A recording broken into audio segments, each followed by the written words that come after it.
네, YTN 라디오 이재윤의 뉴스 정면 승부 2부 순서 시작합니다. 수요일 2부 이 시간에는 신율의 콕 순서 격주로 마련하고 있는데요. 정치권 이슈 야무지게 찔러보고 날카롭게 분석해서 똘똘한 해법까지 알아보는 순서입니다. 신율의 콕, 명지대 신율 교수 함께합니다. 안녕하세요. 안녕하십니까. 네. 예. 자, 요즘 정치권 뭐 항상 그랬지만은 요즘 더 깨지는 소리가 크게 들리네요.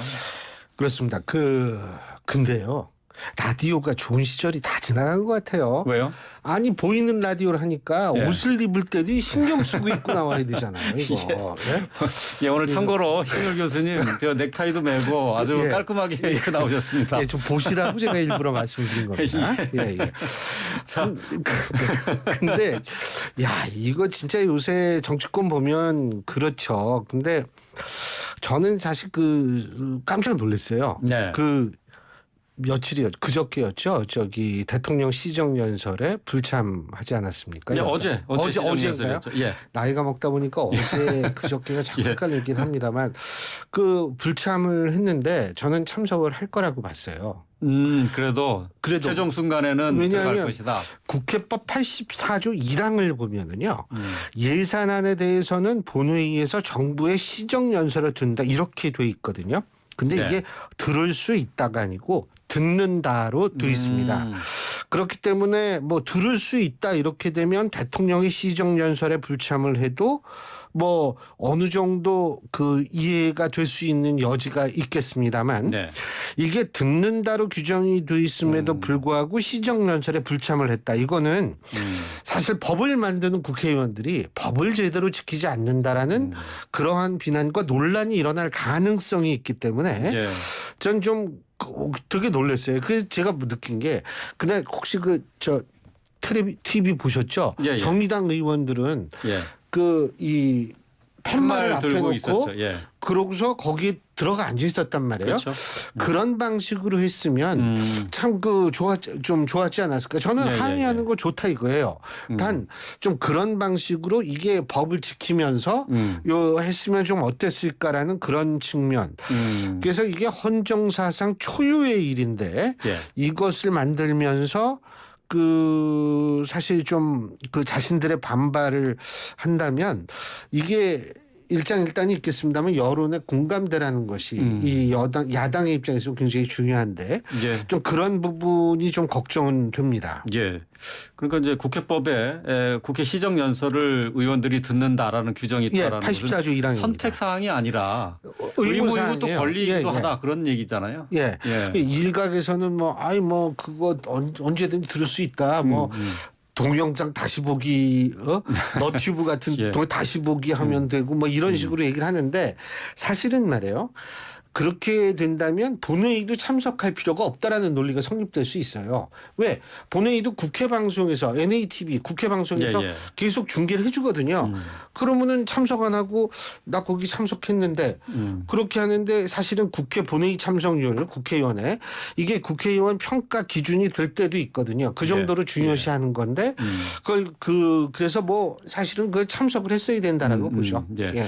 일단은 민주당에서 이 보이콧한 거 시정연설 보이콧에 대해서 잘못이 있다라고 지적을 해 주셨는데 정부 여당 쪽에서도 지금 이 상황을 적절하게 조절하지 못한 그런 책임이 있지 않을까요? 근데 제가 그러기 위해서 준비를 해왔죠. 제가 옛날 사건을 제가 좀 정리를 해봤는데 2002년 대선 끝난 후에 아마 그때도 기자 생활 그때 하셨을 때죠. 예. 그때 대선 끝난 직후 기억하실 겁니다. 이회창 당시 한나라당 총재 그리고 그때 당시 노무현 당시 대통령에 대한 불법 정치자금 의혹에 대한 대대적인 수사가 있었지 않습니까? 네, 그렇죠. 바로 그때 찻떡이란 단어가 등장하지 않았습니까? 그 찻떡이란 단어 그 결과는 안희정 전 충남지사라든지 노무현 전 대통령의 이 측근들도 구속되고 이런 일이 수사를 있었고 했죠. 예. 그리고 이회창 당시 총재의 또 관련 인사들도 사법적 심판을 받지 않았습니까? 예. 1992년 대선 기억하실지 모르겠지만 그때 3위를 하셨던 분이 정주영 현대그룹 명예회장이십니다. 근데 정 회장께서도 결국 검찰 수사 대상이 됐고 정계를 떠났죠. 예. 2007년 대선 끝나고 나서는 창조한국당 문국현 대표에 대한 수사가 있었습니다. 그래서 결국 공직선거법 위반 혐의로 불구속 기소가 돼서 이제 또 재판을 받은 적이 있죠. 자, 제가 이 말씀을 왜 드리냐면 이게 대선 끝나면 항상 이게 반복되는 그런 일이라는 거죠. 그리고 정치자금 수사는 반복돼 왔다. 그때마다 뭐냐 하면 전국 경색이 그때마다 됐어요. 예. 그때마다 돼서 이것이 이제 데자뷰로 마치 데자뷰처럼 계속 오는데 그럼 그때는 반발 안 했느냐? 엄청나게 반발하고 한쪽은 밀어붙이고 했었죠. 그래서 물론 이게 악순환이라고 볼 수도 있고 지금 야당의 입장에서 볼 때는 제가 어제 다른 데서 진행하는 프로에서 우상호 전 비대위원장께서 그게 대선 자금으로 번질 이유가 없다. 돈이 남았다. 더군다나 코로나 때문에 그때 당시에 이 비대면으로 대부분 되기 때문에 돈이 그렇게 들어갈 때가 많지 않았다. 이런 말씀을 하셨어요. 선거 자금이 남았다. 예, 그러니까 대선으로 후원금 받고 이렇지 않습니까? 이런 게 남았다. 예. 그런 얘기를 했기 때문에 또 그런 거야말로 투명하게 이제 선관위에 또 신고도 하고 그랬으니까. 그러니까 그거를 한번 보고 여러 가지 그건 검찰이 할 수 있겠죠. 근데 전국 경색 제가 볼 때에는 그걸 전국 경색이 된 걸 누구 하나의 책임으로 얘기하기는 좀 힘든 상황이다. 과거의 사례를 보더라도. 전 그런 생각은 하죠. 근데 민주당에서 요구한 게 있잖아요. 사과요? 예, 대통령의 사과도 있고 특검 수용하라 그런 요구가 있었는데 그거를 그런 요구는 어떻게 봐야 되나요? 저는요. 특검 문제는 사실 그래요. 얼마든지 야당이 요구할 수 있는 거라고 생각합니다. 단 특검을 언제 요구를 해야지 논리적 타당성이 있다라고 생각하냐면 첫째, 검찰이 수사를 시작하기 전에 그때 예를 들면 이거 검찰이 이게 좀 우리가 생각할 때는 좀 중립적이지 못하다고 생각하기 때문에 특검을 하자든지 수사를 시작하기 전에 얘기를 해야 된다라고 보고요. 두 번째는 또 다른 경우는 어떤 경우냐면 검찰 수사 결과가 나왔는데 이건 미진하다. 혹은 억울하다. 혹은 이 검찰 수사 결과를 봤을 때 이러이러한 문제점이 있다. 이렇게 됐을 때에는 그때 특검을 사실 해야지. 이게 지금처럼 검찰이 이 수사를 하고 있는데 특검을 얘기를 한다라는 사실 자체는 조금 논리적 타당성, 그러니까 여론의 공감대를 끌어내긴 좀 힘들지 않을까라는 생각을 합니다. 알겠습니다. 자, 어제 윤 대통령의 시정연설과 관련해서 야당과 협치라는 표현을 사용하지 않은 것에 대해서 비판이 나오고 있습니다. 그런데 오늘 윤 대통령이 시정연설에서 야당이라는 말은 쓰진 않았지만은 국회 협력, 협조가 중요하다라는 말을 계속하고 있다 이렇게 얘기를 했어요. 윤 대통령 민생의 숨통 튀어달라면서 초당적인 협력을 요구를 했는데 협력과 협치. 자, 지금 이 단어 선택에서 조금 여야가 또 날카롭게 좀 대립하고 있는 것 같은데 어떻게 보세요? 근데 이게 사실은 우리가 협치 그러면은 여야의 협치를 얘기하는데 이게 영어로 쓰면 거버넌스거든요. 협치가요.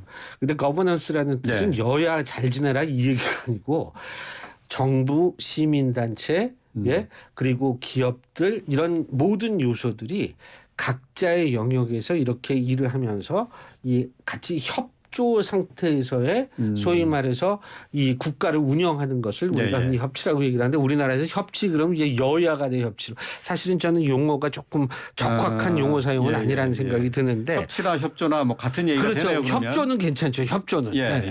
근데 제가 볼 때는 이 협조라고 얘기를 할 때 대통령의 입장에서 볼 때는 당연히 야당의 협조가 절대적으로 필요하다고 생각하겠죠. 왜? 지금 국회가 절대 과반 이상을 야당이 점하고 있고 이런 상태에서는 필요하다고는 생각을 하겠지만 문제는 뭐냐면 출구 전략이 마땅하지 않을 겁니다.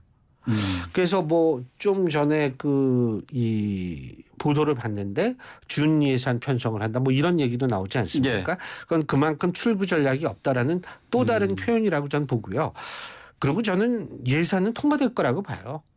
왜 그러냐면 12월 2일까지로 돼 맞습니다. 있는 그 기한을 다 지킬 것이다. 기한을 지켜서 예산을 그럼요. 통과시킬 것이다. 이게 첫째로 뭐냐면 이 민생이라고 많이 얘기를 하는데 네. 싸우느라고 예산을 통과를 못 시켰다라는 거는 사실은 지금 경제 위기 상황인데 그 비난을 어떻게 감당을 할지 모르겠다는 이유가 있고 두 번째는 네. 의원들 개인들도 예산을 꼭 통과시켜야겠다고 생각할 수도 있어요. 할 지역구 수도 예산, 있어요. 지역구 예산 지역구 예산 챙겨야 되는데 예. 왜 그러냐면 이게 대선 직전에 거의 마지막이거든요. 물론 내년도 있지만 내년 너무 가까워서 의미가 없고 그래서 제가 볼 때는 그런 절박함들이 또 의원 개개인이 있을 수도 있기 때문에 네. 제가 볼 때는 예산은 될 것이다. 단 예를 들면 종부세법 개정안이라든지 여러 가지가 지금 남아 있지 않습니까? 네. 이 법안은 통과되기 힘들 거라고 저는 보고 있습니다. 예. 법안 통과는 쉽지 그거는 않다. 안 해줄 가능성이 있어요. 근데 아. 예산안 통과 지금 사실은 그 종부세 같은 경우도 지금 예전에 뭐 상위 몇 % 그랬는데 지금 해당되시는 분이 많이 늘었잖아요. 집값이 늘고 또 공시지가도 이게 오른 상태에서 집값은 떨어지고 이런 상황인데 이거 통과 글쎄요. 이게 많이 어렵게 되면 또 상당한 문제가 되겠지만 좀 그거는 좀 힘들 거라고 봐요. 예. 그런 것들은 예. 좀 혼란이 있겠죠. 예, 알겠습니다. 자, 지금 뭐 여야의 대결 양상, 전국 예. 금냉과 관련해서는 지금 이걸 촉발된 것이 이재명 대표의 불법 대선 자금 수사 아니겠습니까? 이제 그렇죠. 거기에 따라서 또 민주당사에 대한 압수수색도 진행이 됐는데 당사 압수수색 그 여당과 검찰에게도 좀 부담스러운 일이 아닌가 싶은데 예. 이렇게 강행해야 됐어야 할 이유가 있었을까요? 물론 뭐 그럴 수 있겠죠. 야당의 입장에서 볼 때는 당연히 반발하는 것도 당연하고 이재명 대표의 그 대선 자금 이거는 사실은 아직 의혹 수준이기 때문에 우리가 그렇게 단언해서 얘기할 수는 없겠습니다만 네. 단지 제가 여기서 말씀드린 것은 제1야당에 대한 압수수색은 이번이 처음이 아니다. 2006년 당시 노무현 정권 당시에 당시 한나라당 당사 중앙당사를 또 압수수색 시도를 한 적이 있죠. 예. 이때는 물론 이제 당원 불법 모집 혐의에 대한 수사를 위해서 그랬었죠. 네. 그다음에 우리가 잘 기억하는 게 뭐냐면 국회에 있는 국회의원 사무실도 압수수색을 작년인가 재작년인가 하지 않았습니까? 예, 김웅 예, 맞습니다. 예, 맞아요. 예. 그거 예. 말하는 겁니다. 그리고 청와대도 압수수색을 했어요.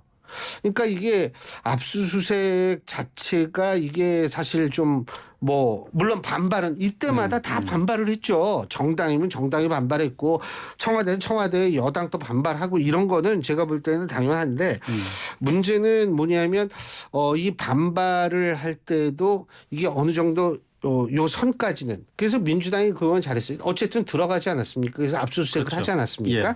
그래서 그거는 전 잘했다고 생각해요. 왜 그러냐면 정당이라든지 청와대라든지 국회라든지가 치외법권 지역이 절대 될 수 없는 상황이기 때문에 예. 그리고 제가 한 가지만 더 말씀드리는 게 이게 검찰 이거 문제 아니야? 근데 논리적으로 따지면은요. 검찰의 압수수색 검찰이 판단해서 이거 압수수색 해야겠다 그래가지고 하는 건 아니지 않습니까? 아니지 않습니까? 예. 법원이 영장을 필요하다라고 발부하죠. 예. 생각을 했을 때 영장을 발부하는 거. 다시 말해서 검찰의 판단과 사법부의 판단이 일치했을 때 이 압수수색 영장이 나오는데 그런 차원에서 이 반발하는 거는 전 충분히 이해합니다만 이 정치 검찰이다 검찰 공화국이다 계속 검찰을 공격하는 이런 것에 있어서 그러면 이 사법부는 뭐지? 라는 생각이 들 수 있을 가능성이 있기 때문에 저는 조금 그런 부분은 생각을 하고서 반발을 하는 것도 좀 보다 여론의 공감대를 얻는데 효율적이지 않을까라는 생각을 하죠. 네. 지금 어쨌든 이재명 대표와 관련된 사법 리스크가 현실화되고 있습니다. 야당 내에서도 예견을 물론 했겠지만은 생각보다 좀 빠르지 않느냐 이런 판단을 하고 있는 것 같아요. 예. 근데 이제 제가 좀 몇 가지 여론조사를 갖고 왔어요. 봤어요. 봤는데 우선 뭐냐면 제가 말씀드리고 싶은 것은 한 달 전에 여론조사거든요. 한 달 전에 여론조사인데 중앙일보가 창간 57주년을 맞아서 한국갤럽에 의뢰해서 전국 성인 남녀 1,007명을 대상으로 9월 16일서부터 17일까지 예. 한 여론조사입니다. 이거는 여론조사 중앙선거 여론조사 심의위원회 홈페이지 가시면 자세한 개요를 더 아실 수가 있는데 예. 한 달 전 거요. 예, 이재명 대표 수사가 죄송합니다. 정치 탄압이냐라고 얘기했을 때 매우 그러니까 공감한다라는 것은 43.0%고요. 예. 정치 탄압이라는 주장에 공감하지 않는다가 50.7%였습니다. 예.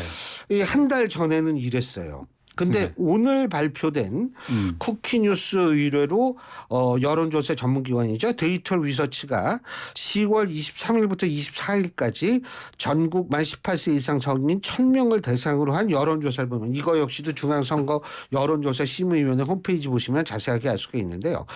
이 여론조사를 보면 이 지금 소위 말해서 이재명 대표를 향한 수사가 예. 정치 탄압이다. 라고 얘기를 하는 숫자가 52.7%고요. 예. 정치 탄압이라는 주장에 동의하지 않는다가 38.6%입니다. 바뀌었네요. 이게 완전히 뒤바뀌었어요. 예. 그래서 한 달 동안 이게 그렇게 바뀌었는가? 제가 이 두 가지 여론조사를 말씀드리는 이유가 다른 지표들도 사실 있거든요. 예를 들자면 그 한국갤럽 10월 3주차 여론조사 10월 18일부터 20일까지 한 것이고요. 전국 만 18세 이상 1,000명을 대상으로 한 여론조사를 보면은요. 여기에서는 민주당 지지율이 5%가 급락을 했어요. 그렇죠. 지난주요. 10월 예. 18일부터 20일에서 예. 지난주 금요일 날 발표한 여론조사인데 급락을 했고 그리고 썸트렌드라는 그 빅데이터 서비스 회사가 있습니다. 거기 홈페이지 보시면은 그 주마다 그러니까 검색어를 하면 예. 연관어가 쫙 뜹니다. 근데 일반적으로 그 정치인이 SNS 그러니까 네이버 트렌드 같은 경우도 마찬가지예요. 예. 예. 언급이 많이 되면은 그게 이렇게 긍정적인 이유 때문에 언급되는 것보다 부정적인 사안 때문에 언급되는 경우가 많거든요. 예. 예. 네이버 트렌드 같은 경우에 윤석열 대통령이 가장 언급이 많이 됐던 시기가 소위 말하는 비서고 논란이 터졌던 9월 22일이었습니다. 예. 근데 요새는 그 언급량이 이재명 대표가 훨씬 검색량이 훨씬 검색 지수라 그러죠. 네. 이게 윤석열 대통령보다 더 높아졌어요. 그리고 10월 셋째 주입니다. 이것도 그 썸트렌드의 빅데이터의 연관어 이재명 네. 대표와 연관어를 보면은 뭐냐면 물론 1위는 민주당이고 2위는 대표인데 3위부터가 뭐 검찰, 김용, 유동규 뭐 이런 것들이거든요. 네. 그래서 저는 그때 바로 지난주 거거든요.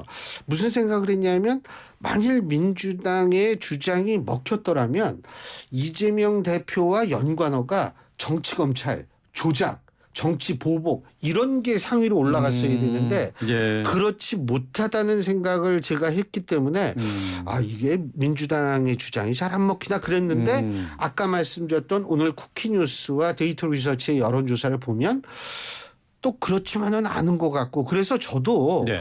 솔직한 얘기로 지금 뭐 이게 상황이 어떻게 변하고 있고 어떻게 되는지를 모르겠어요. 예. 그 지금 여론 상으로 봐서는 지금 정치 보복이다. 지금 언급하신 그 여론조사 상으로는 정치 보복으로 보는 의견들이 훨씬 많다는 근데 얘기인데. 쿠키뉴스하고 오늘 발표된 데이터 리서치의 여론조사를 보면 정반대죠.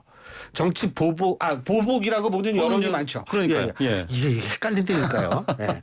근데 지금 말씀하신 그 빅데이터 상의 검색어나 연관어 이 부분에서 이제 그 정치적인 키워드를 통해서 이게 일반 유권자들에게 어떻게 이 부분이 반영되고 있는가를 말씀하셨는데 어쨌든 부정적이다라는 거잖아요. SNS상 특히 이제 트위터에서 그런 식으로 연관어가 많이 뜬다는 얘기인데. 예. 그 내용은 저희가 이제 빅데이터로 우리 정치를 보는 코너가 있어요. 맞아요. 그거 오시죠? 예. 그 여쭤보신 게 4부에 좀 더 자세하게 좀 그러니까 보도록 하고요. 그만 얘기해라 이런 거를 이런 식으로 또 돌려 말씀하시네요. 예. 아니 그 저 어떻게 알고 미리 그 저 선수를 치시는 것 같아가지고 아니요.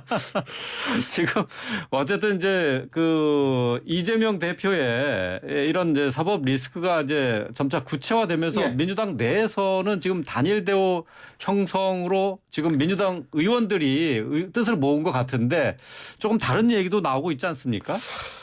다른 목소리가 나오죠. 근데 아직은 소수죠. 아직은 네. 소수고 소수고 지도부는 단결을 강조하고 오늘 전재수 의원 같은 경우에도 사실 굉장히 그 객관적인 말씀을 많이 하시는 네. 분인데도 그분도 지금 이렇게 탄압이 들어올 때에는 우리가 단일 대우를 해야 된다 이런 얘기는 전 그건 너무나 충분히 이해하고 당연한 얘기라고 생각해요. 네. 당하는 쪽 입장에서 볼 네. 때에는.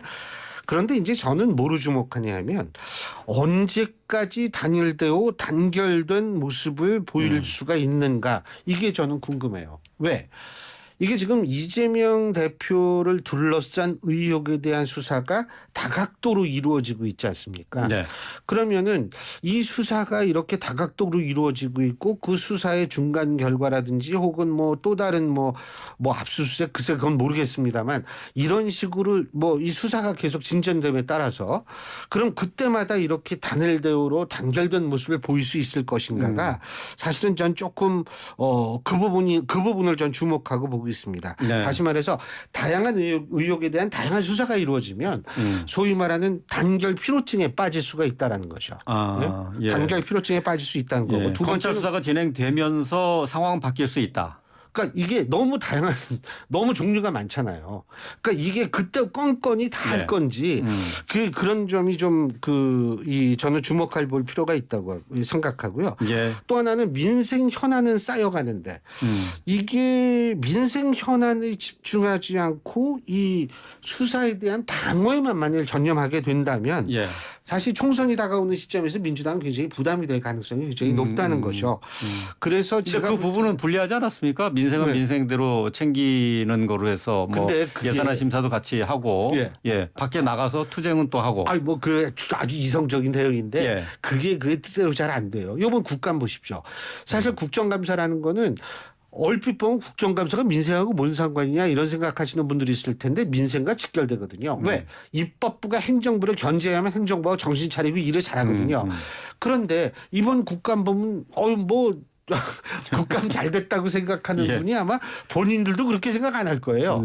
그렇기 때문에 이게 그 뜻대로 그렇게 되기 힘든 상황이 될 수도 있다는 얘기예요. 그러니까 제 말씀은 뭐냐면 그렇게 됐을 땐 과연 어떻게 되느냐. 그리고 이제 아마 우리 청취자분들께서 총선이 다가와 내후년인데 이러는데요. 예. 총선 정치권에선 지금 벌써 총선이 예. 다가오고 있다고 생각하지 않습니까? 벌써 이제 준비를 하고 있다. 아니, 얼마 안 남은 거죠. 이 사람들 입장에서 볼 때는. 우리는 한참 남았지만. 예. 그러니까 2024년 4월인데. 4월이죠. 예. 지금 그러니까 1년 반 남았어요. 예. 그래서 지금 저는 그런 이재명 거죠. 대표의 사법 리스크와 함께 또 지금 얘기 나오고 있는 게 김의겸 대변인의 리스크도 얘기가 나오고 있습니다. 예. 김의겸 대변인이 지금 국정감사장에서 여러 가지 논란을 불러일으키고 있는데 이건 어떻게 보세요? 지금 뭐 이재명 대표에게 쏟아진 관심을 좀 돌리는 데는 성공한 것 같긴 해요. 그건 질문지 없는 얘기인데. 아니, 시간이 남아서 질문 드렸습니다. 근데요? 예. 저는 사실 진짜 해당 술집에 갔는지 뭐 이런 거는 제가 알 수도 없고 예. 판단할 수도 없지만 단지 이 점은 제가 좀 말씀드리고 예. 싶어요. 이 국회의원이라는 직책은요. 예를 들면 정부 기관이라든지 이런 쪽에 자료 제출 요구를 하면은 예. 정부 기관이라든지 이런 쪽에서 행정부라든지 이쪽에서 자료 제출을 해야 합니다. 예, 예. 그렇다면은 사실은 김의겸 의원께서 예, 짧게 물론 좀 부탁드릴까요? 예. 이렇게 청와대가 아니라 대통령이 경호처에 예. 대통령 그때 이 경호실이 어떻게 갔었는지 몇 시에 어디 갔고 이걸 달라 그러면 예. 그거 들이밀면 사실 예.